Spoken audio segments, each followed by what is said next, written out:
ಬರಬೇಕು. Hello guys, welcome back to my YouTube channel. ನಾನು ನಿಮ್ಮ ಮಾಲತಿ ಮಲ್ನಾಡು. ಫಸ್ಟ್ ಟೈಮ್ ಯಾರಾದರೂ ನಮ್ಮ ಯೂಟ್ಯೂಬ್ ಚಾನಲ್ ನೋಡ್ತಾ ಇದ್ದು ದಯವಿಟ್ಟು ಸಬ್ಸ್ಕ್ರೈಬ್ ಮಾಡಿ. ನಾನಿದ್ದೀನಿ ಸಾಂಸ್ಕೃತಿಕ ನಗರಿ ಮೈಸೂರಿನಲ್ಲಿ.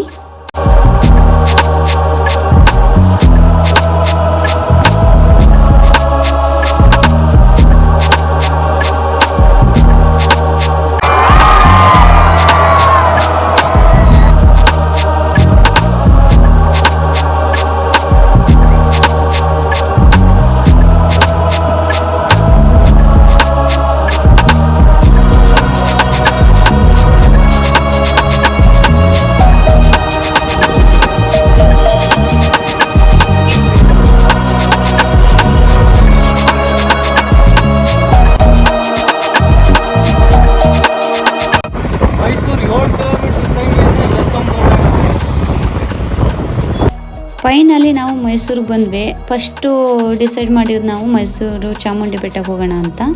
ಚಾಮುಂಡಿ ಬೆಟ್ಟದ ಬಗ್ಗೆ ಹೇಳಬೇಕು ಅಂತಂದರೆ ಇದು ಬಂದ್ಬಿಟ್ಟು ಮೈಸೂರು ನಗರಕ್ಕೆ ಹೊಂದಿಕೊಂಡಂತೆ ಅದರ ಆಗ್ನೇಯಕ್ಕೆ ಪೂರ್ವಾಭಿಮುಖವಾಗಿ ಹಬ್ಬಿ ನಿಂತಿರುವ ಬೆಟ್ಟ. ಇದು ಸಮುದ್ರ ಮಟ್ಟದಿಂದ ಸುಮಾರು 1063 ಮೀಟರ್ ಅಂದರೆ 3489 ಅಡಿ ಎತ್ತರದಲ್ಲಿದೆ. ಈ ಬೆಟ್ಟದ ಮೇಲೆ ಚಾಮುಂಡೇಶ್ವರಿಯ ದೇವಾಲಯವಿರುವುದರಿಂದ ಈ ಬೆಟ್ಟಕ್ಕೆ ಚಾಮುಂಡಿ ಬೆಟ್ಟ ಅಂತ ಹೆಸರು ಕೂಡ ಬಂದಿದೆ. ನಾಡಿನ ಸಮಸ್ತ ಜನತೆಗೆ ನಮಸ್ಕಾರ. Welcome back to my YouTube channel. ನಾನು ನಿಮ್ಮ ಮಾಲತಿ ಮಲ್ನಾಡು. ಇವತ್ತು ನಾವು ಬಂದಿದ್ದೀವಿ ನಾಡದೇವತೆ ಚಾಮುಂಡೇಶ್ವರಿ ದರ್ಶನ ಪಡೆಯೋಕ್ಕೆ. ಬನ್ನಿ, ಆದರೆ ತೋರಿಸ್ತೀನಿ ನಿಮಗೆ. ಫಸ್ಟ್ ಟೈಮ್ ಯಾರಾದರೂ ನಮ್ಮ ಯೂಟ್ಯೂಬ್ ಚಾನಲ್ನ ನೋಡ್ತಾ ಇದ್ದರೆ ದಯವಿಟ್ಟು ಸಬ್ಸ್ಕ್ರೈಬ್ ಮಾಡಿ. ವಿಡಿಯೋ ಇಷ್ಟ ಆದರೆ ಲೈಕ್ ಮಾಡಿ, ಶೇರ್ ಮಾಡಿ, ಕಾಮೆಂಟ್ ಮಾಡಿ. ಚಾಮುಂಡಿ ದೇವಿಯ ಹೆಸರಿನಿಂದ ಕರೆಯಲ್ಪಡುವ ಚಾಮುಂಡೇಶ್ವರಿ ದೇವಾಲಯವು ಈ ಬೆಟ್ಟದ ಮೇಲಿರುವುದು. ಈ ಬೆಟ್ಟವು ಅದರ ಶಿಖರಕ್ಕೆ 1008 ಪ್ರಾಚೀನ ಕಲ್ಲಿನ ಮೆಟ್ಟಿಲುಗಳನ್ನು ಹೊಂದಿದೆ. ಶಿಖರಕ್ಕೆ ಸರಿಸುಮಾರು ಅರ್ಧದಷ್ಟು ದೂರದಲ್ಲಿ ಶಿವನ ವಾಹನ ನಂದಿಯ ಪ್ರತಿಮೆ ಇದೆ. ಇದು 4.9 ಮೀಟರ್ ಎತ್ತರ ಮತ್ತು 7.9 ಮೀಟರ್ ಉದ್ದವಿದೆ. ಇದನ್ನು ಕಪ್ಪು ಗ್ರೈನೇಟ್ ಒಂದೇ ತುಂಡಿನಿಂದ ಕೆತ್ತಲಾಗಿದೆ. ಮೈಸೂರಿನ ಒಡೆಯರ ಆಳ್ವಿಕೆಯಲ್ಲಿ ವಿಜಯದಶಮಿ ಅಂದರೆ ದಸರಾದ 10ನೇ ದಿನ ಮೆರವಣಿಗೆಯ ಸಮಯದಲ್ಲಿ ಮಹಾರಾಜರು ಆನೆಯ ಮೇಲೆ ಚಿನ್ನದ ಅಂಬಾರಿಯಲ್ಲಿ ಕುಳಿತಿದ್ದರು. ಸ್ವಾತಂತ್ರ್ಯ ನಂತರ ಮಹಾರಾಜರ ಬದಲಿಗೆ ಚಾಮುಂಡೇಶ್ವರಿಯ ವಿಗ್ರಹವನ್ನು ಅಂಬಾರಿಯಲ್ಲಿ ಕೂರಿಸಿ ಮೆರವಣಿಗೆ ಮಾಡ್ತಾರೆ. ಈ ದೇವಾಲಯ ಬಂದ್ಬಿಟ್ಟು ಚತುಷ್ಕೋನ ರಚನೆಯನ್ನು ಹೊಂದಿದೆ. ಬಲಗೈಯಲ್ಲಿ ಖಡ್ಗ ಮತ್ತು ಎಡಗೈಯಲ್ಲಿ ನಾಗರಹಾವನ್ನು ಹೊಂದಿರುವ ಮಹಿಷಾಸುರನ ಪ್ರತಿಮೆಯು ಇಲ್ಲಿನ ಪ್ರಮುಖ ಲಕ್ಷಣ ಅಂತಲೇ ಹೇಳ್ಬೋದು. ದೇವಾಲಯದ ಗರ್ಭಗುಡಿಯೊಳಗೆ ಚಾಮುಂಡೇಶ್ವರಿಯ ಕೆತ್ತನೆಯ ವಿಗ್ರಹವಿದೆ. ಅವಳು ತನ್ನ ಬಲ ಹಿಮ್ಮಡಿಯನ್ನು 7 ಚಕ್ರಗಳಲ್ಲಿ ಅತ್ಯಂತ ಕೆಳಭಾಗಕ್ಕೆ ಒತ್ತಿ ಕುಳಿತಿದ್ದಾಳೆ. ಈ ಅಡ್ಡಕಾಲಿನ ಯೋಗ ಭಂಗಿಯು ಶಿವನ ಭಂಗಿಯನ್ನು ಪ್ರತಿಧ್ವನಿಸುತ್ತದೆ. ಅನೇಕ ವರ್ಷಗಳ ಹಿಂದೆ ಮಹಿಷಾಸುರ ಎಂಬ ರಾಕ್ಷಸ ಸ್ವರ್ಗ ಮತ್ತು ಭೂಮಿಯಲ್ಲಿ ವಿನಾಶ ಉಂಟು ಮಾಡ್ತಾ ಇದ್ದಂತೆ. ಆದರೆ ಬ್ರಹ್ಮನು ಅವನನ್ನು ಯಾರೂ ಕೊಲ್ಲಲು ಸಾಧ್ಯವಿಲ್ಲ ಎಂಬ ವರವನ್ನು ಉಡುಗೊರೆಯಾಗಿ ನೀಡಿದ್ದರಂತೆ. ಈ ಕಾರಣಕ್ಕಾಗಿ ಮಹಿಷಾಸುರನನ್ನು ಯಾರೂ ಯುದ್ಧದಲ್ಲಿ ಸೋಲಿಸಲು ಸಾಧ್ಯವಾಗ್ತಾ ಇರಲಿಲ್ವಂತೆ. ಚಾಮುಂಡೇಶ್ವರಿ ದೇವಿ ಬಂದ್ಬಿಟ್ಟು ದುರ್ಗೆಯ ಒಂದು ಅವತಾರ ಕೂಡ ಅಂತ ಹೇಳ್ತಾರೆ. ತನ್ನ ಶಕ್ತಿಗಳು ಮತ್ತು ಸಿಂಹವನ್ನು ತನ್ನ ವಾಹನವಾಗಿಟ್ಟುಕೊಂಡು ಅವಳು 10 ದಿನಗಳ ಕಾಲ ಈ ಬೆಟ್ಟದ ಮೇಲೆ ಮಹಿಷಾಸುರನೊಂದಿಗೆ ಹೋರಾಡಿ ಅಂತಿಮವಾಗಿ ಅವನನ್ನು ಕೊಂದಳು ಅಂತ ಪ್ರತೀತಿ ಇದೆ. ಹಾಗಾಗಿ ಈ ದೇವಿಯನ್ನು ಮಹಿಷಾಸುರ ಮರ್ದಿನಿ ಎಂದು ಕೂಡ ಕರೆಯುತ್ತಾರೆ. ಅವಳ ಗೌರವಾರ್ಥವಾಗಿ ಈ ಬೆಟ್ಟಕ್ಕೆ ಚಾಮುಂಡಿ ಬೆಟ್ಟ ಅಂತ ಹೆಸರಿಡುತ್ತಾರೆ. ಮೈಸೂರು ಸಂಪ್ರದಾಯವು ಈ ಹಬ್ಬದ ಸಮಯದಲ್ಲಿ ಯೋಧರು ಮತ್ತು ರಾಜ್ಯದ ಒಳಿತಿಗಾಗಿ ಹೋರಾಡುವುದನ್ನು ಆಚರಿಸುತ್ತದೆ. ಧಾರ್ಮಿಕವಾಗಿ ರಾಜ್ಯದ ಕತ್ತಿ, ಆಯುಧಗಳು, ಆನೆಗಳು, ಕುದುರೆಗಳು, ಹಿಂದೂ ದೇವಿ ದೇವತೆಯೊಂದಿಗೆ ಅವಳ ಯೋಧ ರೂಪದಲ್ಲಿ, ಅದರಲ್ಲೂ ಪ್ರಧಾನವಾಗಿ ವಿಷ್ಣು ಅವತಾರ ರಾಮನನ್ನು ಪೂಜಿಸುವುದು ಮತ್ತು ಪ್ರದರ್ಶಿಸಲಾಗುತ್ತದೆ. ಸಮಾರಂಭಗಳಲ್ಲಿ ಮತ್ತು ಪ್ರಮುಖ ಮೆರವಣಿಗೆಗಳಲ್ಲಿ ಸಾಂಪ್ರದಾಯಿಕವಾಗಿ ಮೈಸೂರು ರಾಜ್ಯರೇ ಅಧ್ಯಕ್ಷತೆಯನ್ನು ವಹಿಸಿರುತ್ತಾರೆ. ಹಾಗೆ ಚಾಮುಂಡಿ ಬೆಟ್ಟಕ್ಕೆ ಬಂದಿರೋ ಲಕ್ಷಾಂತರ ಭಕ್ತಾದಿಗಳಿಗೆ ಇಲ್ಲಿ ಅನ್ನದಾಸೋಹ ವ್ಯವಸ್ಥೆ ಇದೆ. ಇದೆ ನೋಡಿ, ಇಲ್ಲಿ ಕಾಣಿಸ್ತಿದೆಯಲ್ಲ, ಇದು ಅನ್ನದಾಸೋಹ ನಡೆಯುವಂಥ ಜಾಗ. ಮಾರ್ನಿಂಗು ಟಿಫನು, ಊಟ ಅದೆಲ್ಲ ಇದೆ. ಟೈಮಿಂಗ್ ಹಾಕಿದ್ದಾರೆ. ಆ ಟೈಮಿಂಗಲ್ಲಿ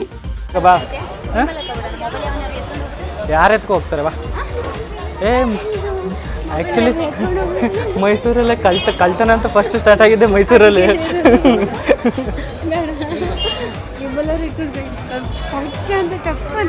ಟಕ್ಕಂತ ಓಡಿದ್ರಿ ಮಾರ್ಕೆಟ್ ಅಲ್ಲ, ಯಾರಾದ್ರೂ ಒಬ್ರು ಅಡ್ಡಾಗ್ತಾರೆ.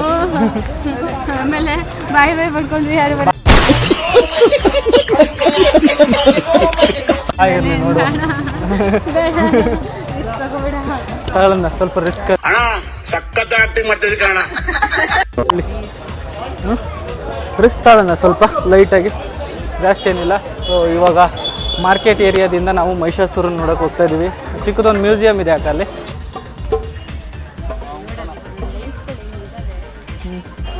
ಅದು ಹಿಂಗೆ ಮಾರ್ಕೆಟ್ ನೋಡಿ.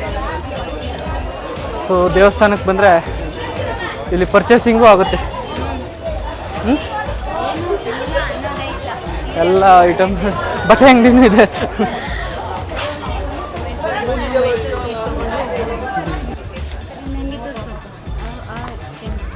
ಬೇಡ, ಹಿಂಗೆ ನಮ್ಮ ಹಿಂದೆನೇ ಕಾಣುತ್ತೆ ನೋಡಿ. ಒಂದು ಕಾಲದಲ್ಲಿ ಮೈಸೂರಿನ ದೊರೆ ಅನ್ನಿಸ್ಕೊಂಡು, ಮೈಸೂರಿಗೆ ದೊರೆ ಅಲ್ಲ, ಮೈಸೂರಿನ ರಾಕ್ಷಸ, ಅವನನ್ನು ಸಂಹಾರ ಮಾಡಿದ ಮೇಲೆ ಮಹಿಷಾಸುರನ ಹೆಸರನ್ನೇ ಮೈಸೂರು, ಮಹಿಷನ ಊರು ಮೈಸೂರು. ನನಗೆ ಅಷ್ಟೊಂದು ಹಿಸ್ಟ್ರಿ ಗೊತ್ತಿಲ್ಲ, ಯಾರಾದರೂ ಗೊತ್ತಿರೋರಿದ್ದರೆ ಆಮೇಲೆ ಕಾಮೆಂಟಲ್ಲಿ ಬಂದುಬಿಟ್ಟು ನೀವೇ ಕಾಮೆಂಟ್ ಮಾಡಿ ಹೇಳಿ, ಆಮೇಲೆ ಬೈಬೇಡಿ. ಓಕೆ, ನಮ್ಮ ಅಕ್ಕಂಗೆ ಏನಾದ್ರು ಕೊಡ್ಸೋಣ. ಈಗ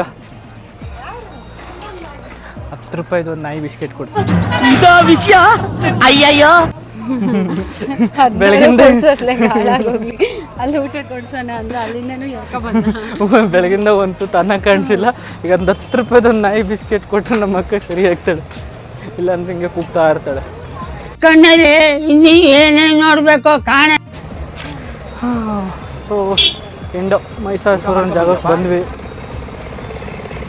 ಹಾಂ, ಅಲ್ಲೇ ಇದ್ದಾರಲ್ಲ ಸಾಹೇಬ್ರು, ನೋಡೋಣ ಬನ್ನಿ. ಸೊ ಮಹಿಷಾಸುರ ಬಾ, ಈ ಕಡೆ ಬರ್ರಿ. ರಾಕ್ಷಸ ನೋಡಿ ಎದುರು ಬೇಡ. ಕೂತ್ಗಳಲ್ಲಿ ಇವತ್ತು ನಾವು ಮೈಸೂರಿಗೆ ಬಂದಿದ್ವಲ್ಲ, ಇವಾಗ ಬಂದ್ಬಿಟ್ಟು ಇಲ್ಲಿ ಅರಮನೆ ಮೈದಾನದ ಹತ್ರ ಬಂದಿದ್ದೀವಿ. ಟೈಮಿಂಗ್ ಬಂದ್ಬಿಟ್ಟು ಒಂದು 5-5:30 ಆಗಿದೆ. ಲೈಟಿಂಗ್ಸ್ನ ನೋಡೋಣ ಅಂತ ಬಂದಿರೋದು. ಜನ ನೋಡಿದ್ರೆ ಎಷ್ಟು ಜನ ಇದ್ದಾರೆ. ಆನೆ ಬರುತ್ತೆ ಅಂತ ವೆಯ್ಟ್ ಮಾಡ್ತಾ ಇದ್ವಿ. ಫೈನಲ್ಲಿ ಆನೆ ಬರಲ್ಲ ಅಂತ ಹೇಳ್ಬಿಟ್ಟು ಲಾಸ್ಟಲ್ಲಿ ಅದು ಬೇಜಾರಾಯಿತು. ಇವಾಗ ಒಳಗಡೆ ಹೋಗ್ಬೇಕು. ಒಳಗಡೆ ಅಂದರೆ ಒಳಗಡೆ ಅಲ್ಲ, ಇದು ಬಂದ್ಬಿಟ್ಟು ಎಂಟ್ರೆನ್ಸ್ ಇದೆಯಲ್ಲ, ಇದರಿಂದ ಆ ಕಡೆ ಒಳಗಡೆ ಇರುತ್ತೆ. ಅಲ್ಲಿ ಹೋದರೆ ಸ್ವಲ್ಪ ಏನಾದ್ರು ಕಾರ್ಯಕ್ರಮ ಇದರಲ್ಲಿ ಇರುತ್ತಂತೆ. ಮತ್ತು ಎಕ್ಸ್ಟ್ರಾ ಫುಲ್ಲು ಒಳಗೆ ಅರಮನೆನ ಅಲ್ಲಿ ಹತ್ರದಿಂದ ನೋಡ್ಬೋದಂತೆ. ಇದು ಬಂದ್ಬಿಟ್ಟು ಎಂಟ್ರೆನ್ಸ್. ಜನ ನೋಡಿ ಹೆಂಗಿದ್ದಾರೆ. ಹಾಂ, ಅಲ್ಲೊಂದು ಗನ್ ಎಂತ ಚಂದ ಸೌಂಡ್ ಬರ್ತದೆ ಅಲ್ಲ, ತಗೊಳ್ಳೋಣ. ಬೇಕಾಗಿದ್ದು ದೊಡ್ಡವರು ಯೂಸ್ ಮಾಡೋದು ಬಿಟ್ಬಿಟ್ಟು ಆ ಚಿಕ್ಕ ಚಿಕ್ಕ ಮಕ್ಳು ಆಟ ಆಡೋದನ್ನೆಲ್ಲ ಕೇಳ್ತಾನೆ. ನೀವು ಕೊಡ್ತೀನಿ ಹೆಂಗೆ ಕೊಡ್ತೀವಿ? ನಾನು ದುಡ್ಡು ಕೂಡ ಕೊಡ್ತಾರೆ. ಅಲ್ಲ, ಅದನ್ನೆಲ್ಲ ನಿಂಗೆ ಕೊಡ್ಸೋದು ಯಾಕೆ ಅಂತ ಅಷ್ಟೇ. ನಾ ಆಟ ಆಡಕ್ಲಾ?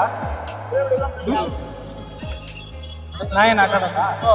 ನಾನು ಆಟ ಆಡ್ತಿದ್ದೆ ತಾನೆ. ಹಾಂ, ಇವಾಗ ಆಟ ನಾನು ಆಟ ಆಡ್ತೀಯ?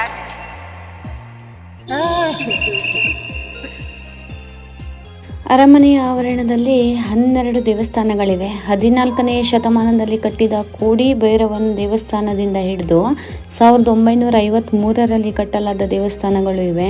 ಸೋಮೇಶ್ವರನ ದೇವಸ್ಥಾನ, ಲಕ್ಷ್ಮೀರಮಣ ದೇವಸ್ಥಾನ, ಆಂಜನೇಯ ಸ್ವಾಮಿ ದೇವಸ್ಥಾನ, ಗಣೇಶ ದೇವಸ್ಥಾನ, ಶ್ವೇತವರಾಹ ಸ್ವಾಮಿ ದೇವಸ್ಥಾನ. ಬೆಂಗಳೂರಿಂದ ಬಂದು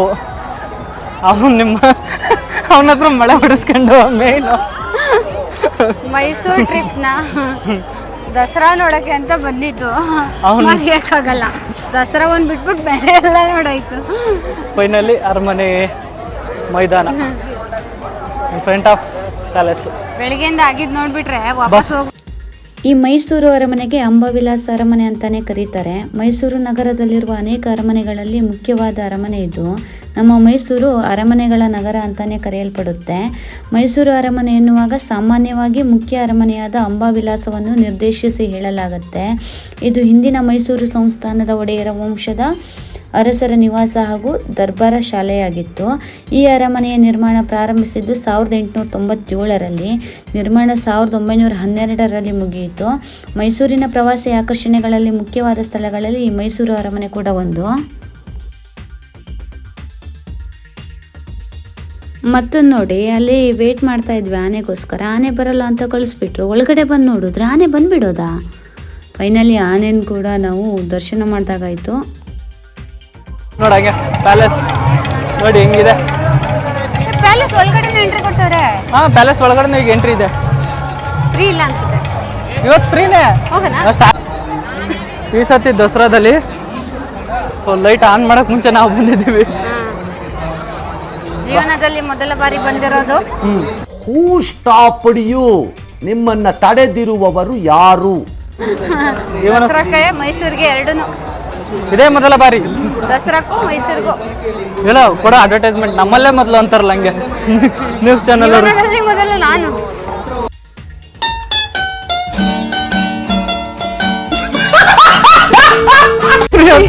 ಎಲ್ಲರೂ ನೆಮ್ಮದಿಯಾಗಿರೋಣ ಅಂತ ಬಂದ್ರೆ ತಿಂಗಳ ಪೂರ್ತಿ ಕೆಲಸ ಮಾಡಿ ಒಂದಿನ ನೆಮ್ಮದಿಯಾಗಿರೋಣ ಅಂತ ಅಲ್ಲಿಂದ ಇಲ್ಲಿ ಗಾಡಿ ಹೊಡ್ಕೊ ಬಂದ್ರೆ ಸಿಕ್ದಂಗೆಲ್ಲ ಬ್ಲೇಡ್ ಹಾಕ್ಯಂತ ಹೋಯ್ತವ್ರೆ. ಅಲ್ಲೇ ನಡೀತಿದೆ. ನಾವೀಗಿರೋದು ಸಾಂಸ್ಕೃತಿಕ ನಗರಿ. ಸೊ ಇಲ್ಲಿ ಏನ್ ಮಾಡಿದ್ರು ಈಗ ನಾವು ಸುಮ್ಮನೆ ಇರ್ಬೇಕು. ಸಂಸ್ಕೃತಿ ಜನ ನೋಡೊಂದ್ಸರಿ ತೋರ್ಸ ಹೆಂಗೈತೆ.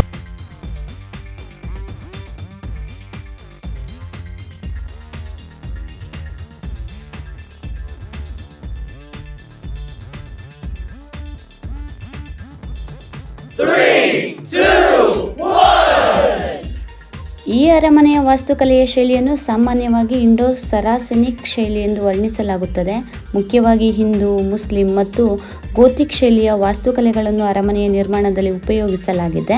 ಕಲ್ಲಿನಲ್ಲಿ ಕಟ್ಟಲಾಗಿರುವ ಅರಮನೆಯಲ್ಲಿ 3 ಮಹಡಿಗಳಿದ್ದು, ಕೆಂಪು ಅಮೃತಶಿಲೆಯ ಗುಂಬಗಳು ಹಾಗೂ 145 ಅಡಿ ಎತ್ತರದ 5 ಮಹಡಿಗಳುಳ್ಳ ಗೋಪುರವನ್ನು ಅರಮನೆ ಹೊಂದಿದೆ. ಅರಮನೆಯ ಸುತ್ತಲೂ ದೊಡ್ಡ ಉದ್ಯಾನವಿದೆ.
ಫೈನಲಿ ಅರಮನೆ ಲೈಟ್ಸ್ ಎಲ್ಲ ನೋಡಾಯಿತು. ಇವಾಗ ನಾವು ಬಂದಿರೋದು ಮೈಸೂರು ಬೀದಿಗಳಲ್ಲಿ ಯಾವ ಥರ ಲೈಟ್ ಹಾಕಿರ್ತಾರೆ ಅದನ್ನು ನೋಡೋಣ ಅಂತ.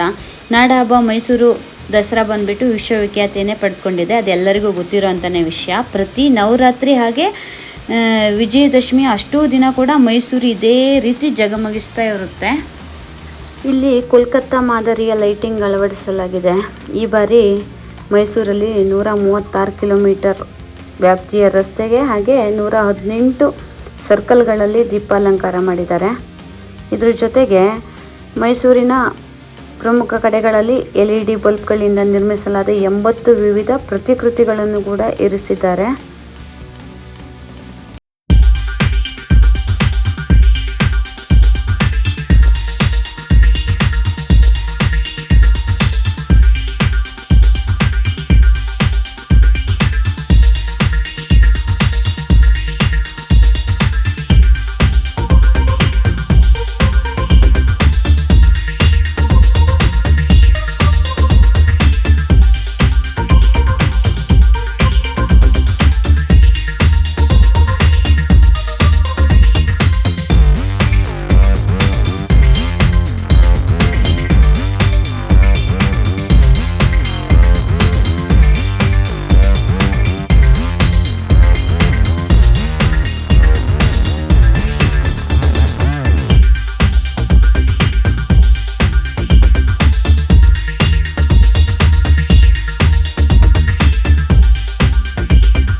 ಫೈನಲಿ ಲೈಟಿಂಗ್ ನೋಡೋ ಕಾರ್ಯಕ್ರಮ ಮುಕ್ತಾಯ ಆಗಿದೆ. ಈಗ ಬೆಂಗಳೂರು ಕಡೆಗೆ ನಮ್ಮ ಪಯಣ. ಏನು ಕೂತವಳು ನೋಡಿ ಇಲ್ಲಿ. ಏನು ಅನ್ನಿಸ್ತೀನಿ? ಎಲ್ಲ ಲೈಟ್ ನೋಡೋಕೆ ಬರ್ತವ್ರೆ. ಅವ್ರ ಖುಷಿಗೆ ಅವ್ರು ಬರ್ತಾ ಇದ್ದಾರೆ. But traffic ಸಿಕ್ಕಾಗುತ್ತೆ.